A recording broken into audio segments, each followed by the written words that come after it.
감사합니다. 뉴스를 보신 분도 계시겠지만 길에 다니는 사람이 없답니다. 한 40%가 줄었다 이렇게 얘기를 해요. 근데 그것은 이제 길에 다니는 분들만 그런 것이 아니고 교회들마다 뭐 30%, 40% 예배 인원이 많이 이제 격감이 되었다 이렇게 이제 얘기를 해요. 그럼에도 불구하고 우리가 이 자리에 있는 것은 이제 신앙이 무엇인지를 우리가 알기 위해서 여러분이 그런 것들을 다 극복하면서 이 자리에 나온 것 같습니다. 하나님이 우리 인생을 다루시는 방식은요, 신앙 안에서 우리를 인도하세요. 그게 바로 기독교가 얘기하는 이제 우리의 인생이죠. 자, 그러면 하나님이 우리를 신앙 안에서 인도하신다고 할 때 어떤 것들로 인도를 할까요? 뭐 세세하게 들어가면 아주 깊이 많은 것들을 얘기할 수 있습니다. 대표적으로는 이제 근본적인 것은 하나님이 우리의 인생의 존재의 격변을 경험하게 하세요. 존재 격변을요. 나는 나로 그냥 살고 있는데 전혀 새로운 나를 경험하게 하십니다. 거기에 대해서 성경에서는 이전에는 너희가 세상에 속했으나 이제는 내 안에 있는 자라고 말씀하시기도 하시고요. 때로는 새로운 피조물이라고 하시기도 하고, 또 우리를 하나님의 자녀다, 또 거듭났다, 그리스도로 옷 입었다, 뭐 이런 인재 표현을 다양하게 하고 있습니다. 이게 바로 존재의 격변이라는 것을 우리가 알아야 됩니다. 자, 그래서 여러분 대단한 종교적인 열심을 가지고 또 궁금함을 가지고 한밤에 찾아온 사람이 있잖아요. 요한복음에 보면 누구죠? 니고데모입니다. 근데 예수님이 니고데모에게 아주 충격적인 얘기를 하시죠. 물과 성령으로 거듭나지 않으면 안 된다. 네가 가진 세상적인 그 조건이 아무것도 아니라는 거야. 하나님의 나라와는 전혀 상관이 없다는 것이죠. 그러니까 새로운 출생이 있어야 된다는 것입니다. 그래서 여러분 오늘도 마찬가지입니다. 그리스도 예수 안에서 존재의 어떤 격변을 경험하지 않으면요, 교회는 다니고 있지만 종교인으로 살 가능성이 높습니다. 명목상의 그리스도인으로 살 가능성이 높습니다. 뭐 제가 생각할 때 오늘 예배 가운데 나오신 여러분들은 바로 이 그리스도 예수 안에서 존재의 격변을 경험했다고 저는 믿고 있습니다만, 혹시라도 만에 하나 정말 혹시라도 내 삶의 현실 가운데 그것을 경험하지 못하신 분이 있다면 전적인 하나님의 은혜로 그런 여러분이 영적인 경험을 하기를 예수님의 이름으로 축원합니다. 자, 그 다음에 또 하나 신앙의 여정에서 중요한 것이 있습니다. 그게 뭐냐 하면요, 이런 존재 격변에 맞는 우리의 수준의 변화와 성장이에요. 우리의 수준의 변화와 성장. 여러분, 우리가 아이를 낳아도 그 아이가 그대로 머무르면 부모가 참 고민이 될 거예요. 당연히 아기를 낳으면요, 이 아이는 성장을 할 것이다. 뭐 그런 이제 우리의 기대와 소망이 있는 것이죠. 마찬가지입니다. 주님이 우리에게 큰 사랑을 베풀었을 때, 큰 은혜를 베풀었을 때는요, 그 사랑받는 자의 가치에 맞게, 은혜 받는 자의 가치에 맞도록 성장하기를 원하는 것이 바로 주님의 마음인 것입니다. 왜냐하면요, 사랑받으면 변화가 되기 때문입니다. 은혜를 받으면 우리가 성장을 하기 때문입니다. 자, 그래서 이런 이제 우화가 하나 있습니다. 혹시 여러분이 들어보셨을 수도 있을 것 같아요. 아프리카의 어느 마을에 오지 마을입니다. 뭐 통신도 그렇고 교통도 아주 불편한 곳인데, 여기에 젊은 이제 의료 선교사 청년이 한 명 이제 선교를 하러 갔습니다. 비록 교통과 또 통신은 불편할지 모르지만 들어가 보니 굉장히 마을이 안정적이고 풍요롭고 아름답다고 얘기합니다. 그래서 이 의료 선교사가 그 마을에 들어가서 그 마을에 있는 사람과 금방 아주 친해졌고요. 특히 오랫동안 외국에 나가서 공부를 하고 온, 유학을 하고 온 그 마을의 추장의 아들과는 정말 형제처럼 지냈다고 얘기를 합니다.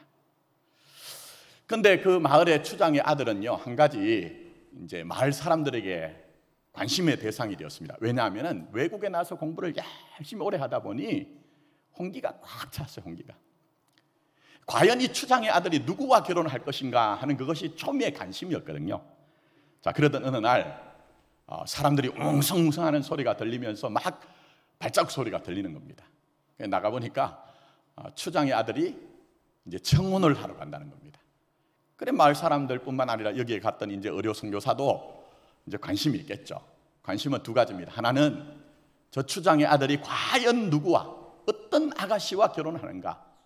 두 번째는요, 우리나라에는 이제 없습니다. 지창금 제도가 아직 아프리카나 아시아 쪽에 있는 나라들이 있습니다.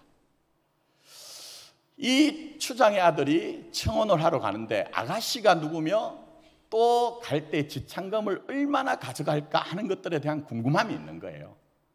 그런데 이 마을에는 대대손손을 이어서 지창금에 대한 어떤 기준이 있습니다. 정말 훌륭한 아가씨는요, 암소 3마리. 훌륭한 아가씨는 암소가 몇 마리일까요? 2마리. 보통 아가씨는 이제 암소 1마리입니다. 그러니까 이 추장의 아들이 과연 몇 마리의 암소를 끌고 갈 것인가 하고 궁금함이 있는 나보니까 암소가 무려 9마리를 끌고 가는 거예요. 이 마을의 역사에는 그런 역사가 없습니다. 지금까지 암소 3마리를 받은 아가씨가 역사 이래 유사 이래 없었고, 대부분은 겨우 몇 명 정도가 2마리를 받았고, 대부분은 1마리 암소를 받았는데 9마리를 끌고 가니까 사람들이 깜짝 놀라가지고, 아니 우리 마을에 그렇게 훌륭한 아가씨가 있었단 말인가. 그래서 이제 따라갔습니다. 따라갔는데 그 9마리의 암소를 끌고 갔던 이 추장의 아들이 한 집 앞에 가가지고 말뚝에 그 9마리 암소를 딱 고삐를 매는 순간 동네 사람들이 전부 다 경악을 했습니다. 왜 경악을 했냐면 그 집에 사는 아가씨는요, 이 추장의 아들처럼 나이가 홍기가 꽉 찼는데 아무도 청혼을 하지 않아서 노처녀에, 결혼하지 않은 게 문제겠습니까만 요즘 같은 시대에는, 거기다가 아프리카는 우리와 미의 기준이 다릅니다. 여러분, 완전히 말라가지고 말라깽이에다가 얼마나 유약한지, 몸만 유약한 것이 아니라 평소에도 마음이 너무너무 유약해서 자기 그림자를 보고도 깜짝 놀라는 아가씨였어요. 그래서 말의 평가가 뭐냐 하면은, 야, 얘는 시집 못 갈 거다.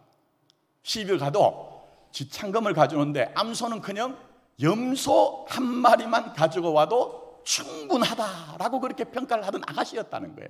그런데 9마리 암소를 끌고 오니까 사람들이 참 깜짝 놀라가지고, 추장의 아들이 정신이 나갔다, 외국에 나가서 공부를 하더니 이제 정신이 나갔다. 심지어 어떤 사람들은 저 애가, 여자애가, 아가씨가 우리가 모르는 마법을 벌여가지고 마술을 해가지고 지금 썩고 있다, 이런 웅성웅성하는 그런 해프닝이 일어났다는 거예요. 어쨌든 그런 해프닝이 이제 지나가고 결혼을 하고 난 이후에 이제 의료 선교사는 본국으로 이제 청년은 돌아갔습니다. 그리고 그 일들을 다 까마득히 읽고 살고 있는데 초대장이 왔습니다. 그 초대장은 바로 다른 것이 아니라 추장의 아들이 드디어 이제 추장으로 추대가 된다는 거예요. 형제같이 지내던 이 의료 선교사에게 다시 이 마을에 와달라는 겁니다. 그래서 비행기를 타고 가서 한 일주일 전에 이제 그 마을에 당도해서 이제 추장의 아들의 집에 갔는데, 거기에 가보니까 아주 기품 있는 어떤 한 부인이 있는데, 모르는 사람 같기도 하고 얼굴이 낯이 있기도 하고, 그래 누굴까 하고 고민을 하면서 봤더니 누굴까요? 과거의 말라깽이 아가씨. 자기 그림자를 보고도 깜짝 놀라던 그 아가씨가 너무나 기품 있게 변해가지고 있는 거예요. 그래서 이 사람이 이제 그런 놀란 표정을 하니까 이미 마음을 간파한 이 추장의 아들이 묻기도 전에 답을 합니다. 깜짝 놀라셨죠? 형제요, 사실은 형제가 다 알다시피 내가 오랫동안 외국에 나가서 공부를 하다가 돌아와서 나이가 홍기가 꽉 찼는데 결혼 안 하고 있으니 우리 마을에는 모든 사람들이 누구하고 결혼할 것인가 하는 것이 초미의 관심사였는데, 내가 그때 지금 아내에게 가가지고 청혼을 할 때 암소 9마리를 가져갔더니 그게 엄청나게 큰 일이었지 않는가. 근데 사실은 나는 어릴 때부터 사실은 소꿉친구처럼 지내던 지금 아내에게 내가 첫눈에 반했네.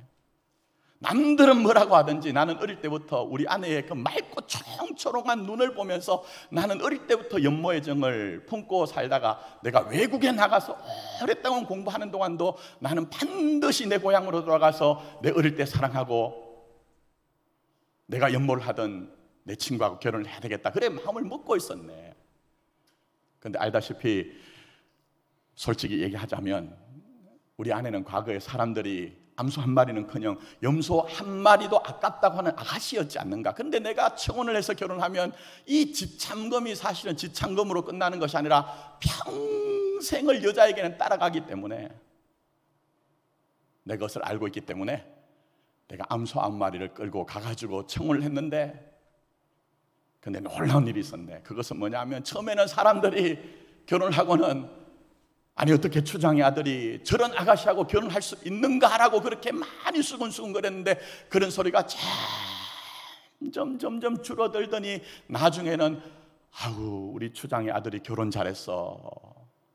더 결정적인 것은 아내가 내가 그렇게 암소 9마리를 끌고 가서 청혼을 했더니 그 암소 9마리의 지창금에 맞도록 자꾸만 자기를 돌아보면서 말도 바꾸고 행실도 바꾸면서 이렇게 아름답게 변했네, 기품 있게 변했네, 그렇게 얘기를 하더라는 거예요.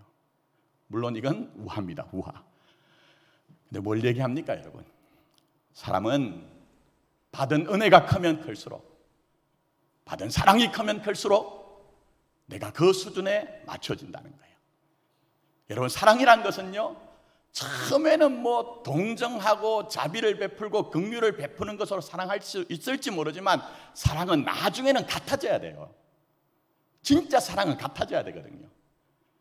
그러니 주신 그 은혜가 크면 클수록, 받은 바 사랑이 크면 클수록 내가 변할 수밖에 없는 거예요. 제가 뭘 말씀드립니까? 그리스도인은 누구입니까? 그리스도인은 세상 사람들은요 도무지 이해할 수 없고 받아들일 수 없는 게 있어요. 그게 바로 우리는 누구에게도 비견할 수 없을 정도로 큰 사랑을 받았다는 거예요. 이 우주보다도 더 큰, 더 깊은, 더 넓은 그런 큰 사랑을 받았다는 거예요. 그 사랑이 누구의 사랑입니까? 하나님의 사랑이죠. 자신의 독생자를 우리에게 십자가에 내두신 사랑, 그 십자가에 내두신 사랑만큼 내 인생의 의미가 거기에 있다는 것을 우리가 인정하는 것이 바로 신자의 인생인 것이죠. 그러니 우리는 받은 바 은혜를 알면, 받은 바 사랑을 그냥 종교적인 지식으로 아는 것이 아니라 정말 제가 말씀드린 것처럼 내가 존재의 격변 속에서 그 사랑을 내가 경험했다고 하면 누가 우리에게 강박하지 않는다 할지라도 우리는 변할 수밖에 없는 거예요. 우리는 그렇게 성장할 수밖에 없는 거예요. 자, 그래서 우리가 지금 이제 베드로전서 1장 1절부터 2절 무슨 이렇게 길게 하느냐, 이제 다음 주면 마무리가 됩니다. 자, 거기 한번 보십시오. 그런 점에서 1장 2절을 한번 보세요. 지난주에 제가 충분한 것은 아니지만 우리를 부르신 부르심이 하나님 아버지의 미리 아심 안에 있다고 얘기했어요. 미리 아심 안에 있다. 자, 그리고 그 다음에는 그 미리 아심 안에서 우리에게 이루어가는 것이 우리의 실력이나 능력이 아니기 때문에 말씀을 잘 보시면 성령의 거룩하게 하심이라고 못 박아놨어요. 그러니까 기독교 신앙은 내가 무엇을 하겠다고 강한 집념과 열심 소중하죠. 그런데 하나님이 내게 어떤 일을 하시느냐 하는 것들을 잘 봐야 됩니다. 그거 절대로 여러분의 인생에서 뺏기면 안 된다는 것이죠. 자, 그리고 난 후에 말씀을 잘 보시면 뭐가 나오느냐 하면요, 하나님이 우리의 인생을 어느 자리에까지 이끌어 가시느냐, 어느 자리까지 이끌어 가시느냐, 그 목적한 바를 우리에게 말씀하고 있습니다. 자, 그게 뭡니까? 제가 말씀드렸던 존재 격변을 경험한 자들이 자기 안에 그 사랑, 자기 안에 은혜가 너무 풍성하기 때문에 누가 내게 강박하지 않더라도 그 은혜와 그 사랑에 맞는 그런 성장과 수준이라는 것이 우리에게 갖추어져 간다는 거예요. 그게 바로 두 가지로 나타납니다. 말씀을 보시면 그게 이제 보시면 이렇게 됩니다. 바로 순종함과 예수도의 핏뿌림, 이렇게 되어 있습니다. 두 가지죠. 다시 한번 확인해 보십시오. 거기 보시면 바로 순종함과 예수 그리스도의 핏부림. 다음 주에는 핏부림이 뭔지를 제가 설명을 해드리겠습니다만, 우선 오늘 정리하실 것은 왜 하나님이 지금까지도 우리에게 은혜와 평강을 베풀어 주셨는데 더욱더 많은 그 은혜와 평강을 주시느냐 하는 거예요. 그 은혜와 평강은 우리가 부자가 되거나 세상의 권세자가 되거나 우리가 그냥 세상의 사람들처럼 어떤 것을 획득해가지고 내 이름이 드러나는 정도가 아니라 그 은혜와 평강은 내가 정말 순종의 사람 되는 것. 그저 형식적으로 외향으로 우리가 순종하는 것이 아니라 중심의 진실을 가지고 순종하는 사람 되도록 하는 것이 바로 은혜와 평강이 우리에게 있어야 된다는 거예요. 자, 그런 점에서 결론을 내립니다. 오늘 하나님 우리에게 말씀하십니다. 우리에게 더 큰 은혜와 평강을 주시는 이유는요, 진정한 순종을 배우라는 거예요. 자, 은혜와 평강을 주는 이유가 뭐라고요? 뭘 배우라고요? 순종 배우라는 거예요. 진짜 순종을 배우라는 것입니다. 말씀드린 것처럼 우리 인생 가만히 돌아보면요, 하나님의 은혜 아닌 것이 없고 또 평강 아닌 것이 없습니다. 근데 굳이 사도 베드로는 우리에게 더욱더 은혜와 평강이 있을지어다라고 얘기하십니다. 왜 그렇죠? 우리의 인생의 국면이 흩어진 나그네와 같은 것들이 많이 있다는 거예요. 흩어진 나그네. 그러니 결정적으로 하나님의 은혜와 평강이 없이는 우리가 하나님이 말씀하시는 진정한 순종을 배우면서 순종의 사람이 되는 것이 어렵기 때문에 더욱더 은혜와 평강이 있을지어다, 그렇게 우리에게 말씀하고 있는 것입니다. 그런 점에서 지난주부터 살펴보는 분이 한 분 계시죠? 누굽니까? 아브라함입니다.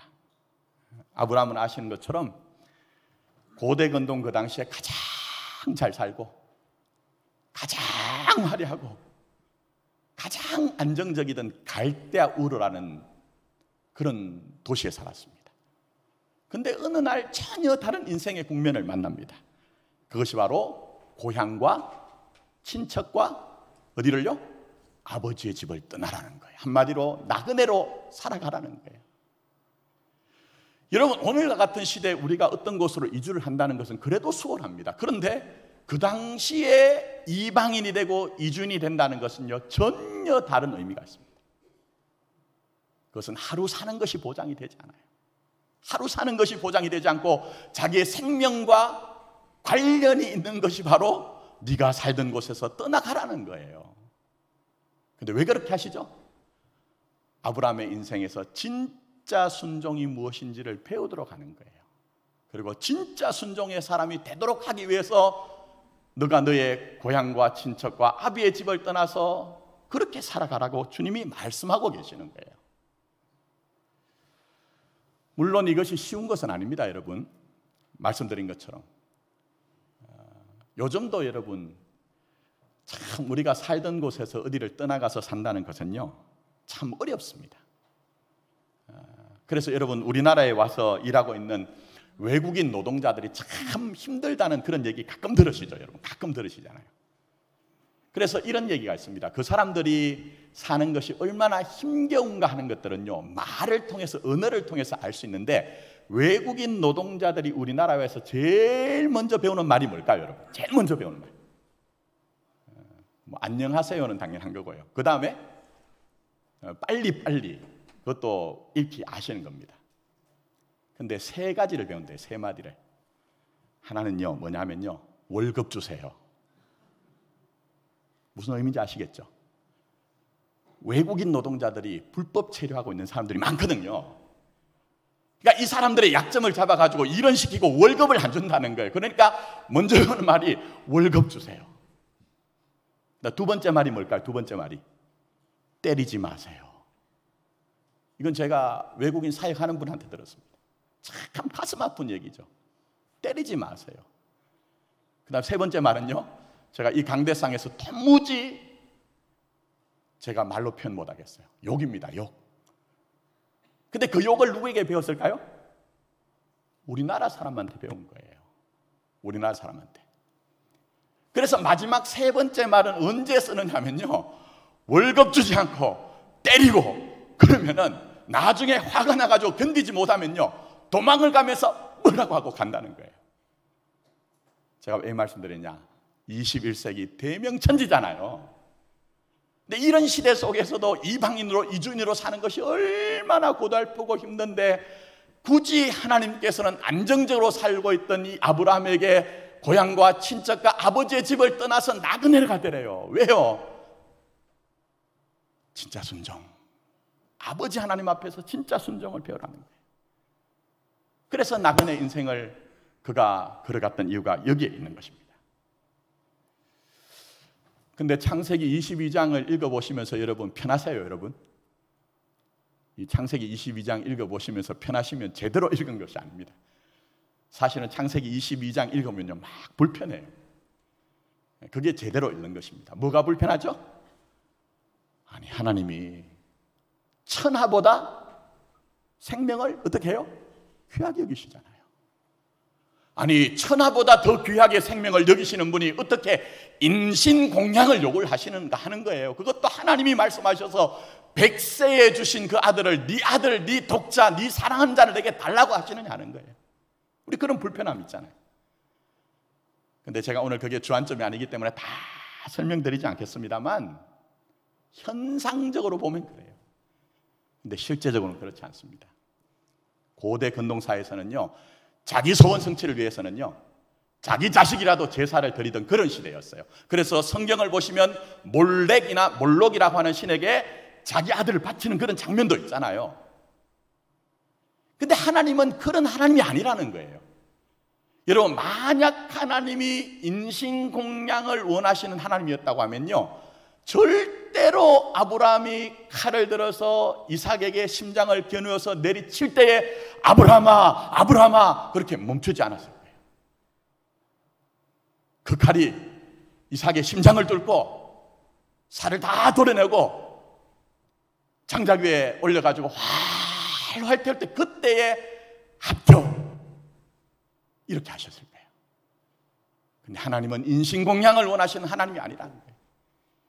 이 극단적으로 보이는 시험 가운데 하나님이 정말 시험을 베푸신 이유가 뭔지를 우리에게 알게 하시는 거예요. 그게 바로 진짜 순종이라는 거예요. 그러면 여러분, 순종이 뭡니까? 여러분 한번 생각해 보십시오. 순종이라고 하면 우리가 막 부담이 되잖아요. 순종이 뭡니까? 제가 만나본 많은 분들은요 순종을 행위로 했느냐 안 했느냐 하는 것으로 구별합니다.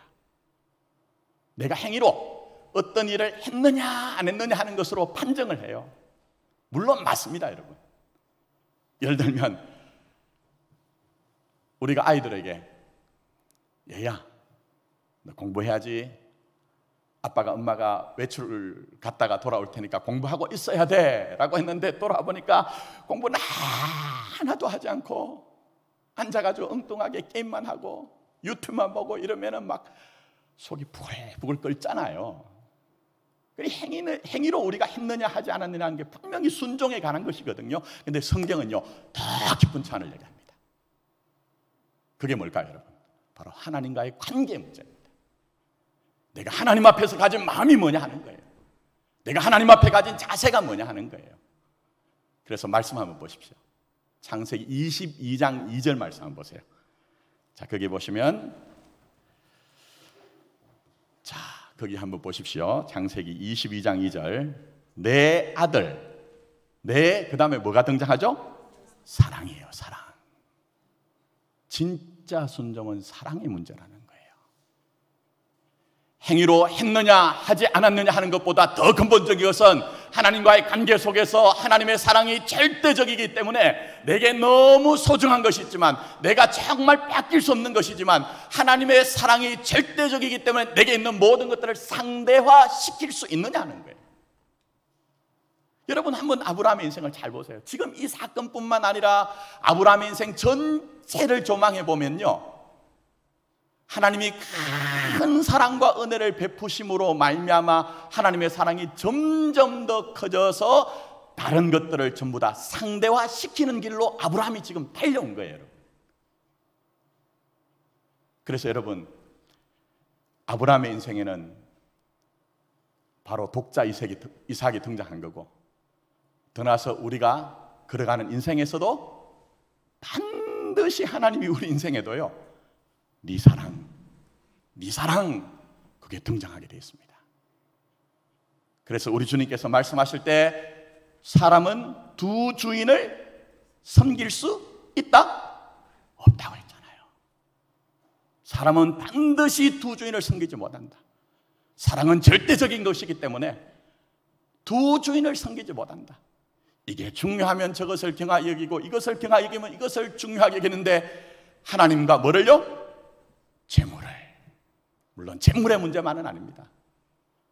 때는 우리의 자녀들, 때는 우리가 사회적으로 관계 맺고 있는 것들, 내가 소중하게 여기는 지위들, 이런 것들 전부 하나님의 절대적인 사랑 앞에서 내가 정말 궁극적으로 상대화시키면서 하나님만이 중요하십니다 하는 그 마음을 가질 수 있느냐 하는 거예요. 바로 하나님이 우리에게 묻고 있는 것은 그것이죠. 신앙이란 것이요. 신앙이란 것이. 근데 이것이 쉬운 것은 아닙니다. 결코 쉬운 것은 아닙니다. 그래서 오늘 말씀을 보시면 그게 이 치열한, 정말 치열한 이 무엇을 더 사랑하느냐 하는 그런 순종의 자리까지 나가기 위해서 우리에게 등장하는 그런 한 가지 단어가 있습니다. 그게 바로 4절입니다. 4절 다시 한번 보십시오. 자, 아브라함이 모리아 산까지 며칠 만에 당도했죠? 3일 만에 당도했습니다. 우리가 이 말씀을 보면 그냥 물리적으로 거리가 3일이어서 3일 만에 당도했다고 생각할 수 있지만, 사실은 이 3일은 성경적으로 굉장히 중요한 의미가 있습니다. 예를 들면 이스라엘 백성들이 출애굽할 때에 그들 애굽에서 나올 때 뭘 준비해야 되죠? 그들의 집에 좌우임방과 문설주에 바를 어린 양을 준비를 해야 됩니다. 근데 그 준비하는 기간이 며칠이죠? 3일입니다. 3일. 그래서 이 창세기 22장에 앞으로 오실 바로 하나님의 어린 양의 표상인 이삭이 하나님 앞에 들어지는 그 자리까지 3일이라는 기간과 꼭 맞아 떨어지는 거예요. 그래서 성경에서는 이 3일의 기간을 준비하는 시간, 연단되는 시간, 이렇게 보고 있는 거예요. 그럼 무슨 얘기입니까? 아브라함의 인생에서 지금 이 3일이라는 것은 물론 직접적으로는 이 모리아산까지 가는 시간을 3일이라고 볼 수가 있지만, 그의 인생 전체가 뭐라고요? 진짜 나를 하나님 앞에 드릴 수 있는 것으로 지금까지 준비되어지고 연단되어지고 훈련되어져서 하나님의 은혜와 평강으로 결정적인 시간에 나의 전부를 드릴 수 있는 그 인생의 전부를 총합하는 것이 3일이라는 기간으로 볼 수가 있다는 거예요. 근데 더 중요한 게 있죠. 이거 그냥 지식으로 알면요, 아무 소용없습니다. 종교 지식으로 알면 교만할 뿐이에요. 이게 내게 돼야 됩니다. 무슨 얘기입니까? 아브라함이 하나님의 택하심 속에 그의 인생의 그 지난한 세월을 지나오면서 결국은 말씀드린 것처럼 진짜 사랑을 드린 것처럼 우리는 하나님의 미리 하심과 성령의 거룩은 구별이라는 뜻입니다. 성령의 구별하심 속에서 우리 인생이 이미 하나님 안에 있는 거예요. 그러면 지금까지 걸어온 걸음도, 앞으로 걸어가야 되는 그 걸음도 다 전부 다 뭐죠? 진짜 순종, 겉모습으로, 외양으로, 형식으로 순종하는 것이 아니라 아버지 하나님 앞에 그 사랑받은 바가 너무 크기 때문에 내 마음 여기 있습니다, 내 마음 여기 있습니다, 내 인생 여기 있습니다, 이 사랑 전부 다 드리겠습니다 하는 것이 바로 여러분이 걸어가는 신앙의 길이라고 말씀하고 계시는 거예요. 이제 말씀했습니다. 다음 주에 한 번 더 정리를 하면 조금 더 명확해질 겁니다. 여러분 어떻습니까? 살면 살수록 뭐가 필요하다고 생각되십니까? 정말 그렇지 않습니까? 하나님의 은혜와 평강이 내게 필요하다는 생각이 들지 않습니까? 왜 그렇습니까? 내가 겉사람으로 순종하는 게 아니고, 외형으로 순종하는 것이 아니고, 비록 흩어진 나그네와 같은 인생을 살지만 내 중심의 진실을 가지고 사랑함으로, 경외함으로 순종하기 위해서는 은혜와 평강이 꼭 필요하다는 거예요. 꼭 필요하다는 거예요, 여러분. 그래서 여기에 등장하는 3일이라는 것은 아브라함에게만 등장하는 것은 아닙니다.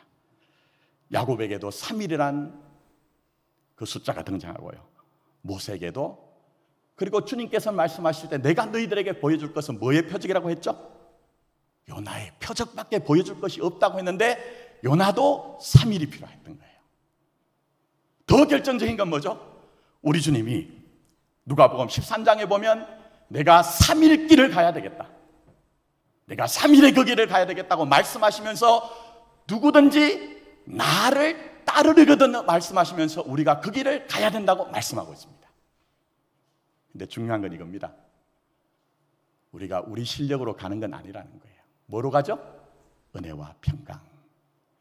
그래서 믿음의 선배들을 보면 이런저런 우여곡절이 있지만 그들의 인생의 결론은 전부 다 하나님 앞에 온전하게 순종했다는 것입니다. 그런 면에서 저는 말씀을 맺으면서 우리가 꼭 알았으면 좋겠다는 것이 있습니다. 이미 말씀드린 것처럼 아브라함의 인생이 하나님의 택하심 안에 있는 것처럼 여러분은 어디 안에 있죠? 하나님의 미리 하심과 성령의 거룩하게 하심 안에 있습니다. 그리고 더 나아가서 우리가 가는 길은 전부 다 어떤 길이죠? 하나님을 사랑하고 하나님을 경외함으로 진짜 순종을 올려드리고 드려야 되는 그 길을 가고 있다는 것입니다. 그럴 때 우리의 인생도 아브라함처럼 모든 시험과 고난을 이길 것이요, 더 나아가서 우리가 많은 사람들에게 복의 근원에 놀라운 축복을 흘러보낼 수가 있을 것입니다. 아무쪼록 이 하나님의 뜻을 알고 중단하거나 퇴보하거나 뒤돌아서지 마시고 오직 우리에게 은혜와 평강을 베풀어 주시는 주님을 바라봄으로 말미암아 진짜 사랑하고 진짜 경외하는 그 믿음의 길을 걸어갈 수 있는 저와 여러분 되기를 예수님의 이름으로 축원합니다. 기도드리도록 하겠습니다.